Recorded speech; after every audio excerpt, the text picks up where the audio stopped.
ఒకప్పుడు ఒక ఉల్లిపాయ, ఒక మిరపకాయ, ఒక ఐస్ క్రీమ్ ఉండేవి. ఈ మూడు మంచి స్నేహితులు. అది చలికాలం అవ్వడం వలన ముగ్గురు కలిసి చక్కగా ఆడుకునేవారు. ఎక్కడికి వెళ్ళినా కూడా కలిసే వెళ్ళేవారు. అలా కొద్ది కాలం గడిచాక వేసవికాలం వస్తుంది. ఓ రోజు ముగ్గురు స్నేహితులు కలిసి గుడికి వెళ్దామని అనుకుంటారు. ఆ రోజు ఎండ చాలా ఎక్కువగా ఉంటుంది. ఎండలోకి వెళ్తే ఐస్ క్రీమ్ కరిగిపోతుందన్న విషయం పాపం ముగ్గురికి తెలియదు.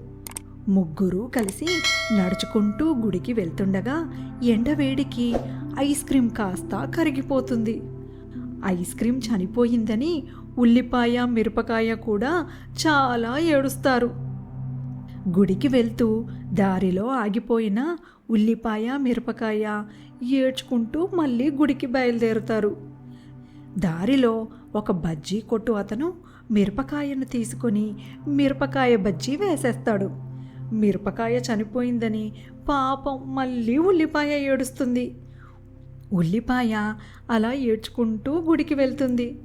గుడికి వెళ్ళిన ఉల్లిపాయ దేవుడికి దండం పెడుతూ, స్వామి, ఐస్ క్రీమ్ చనిపోతే నేను మిరపకాయ ఏడ్చాము.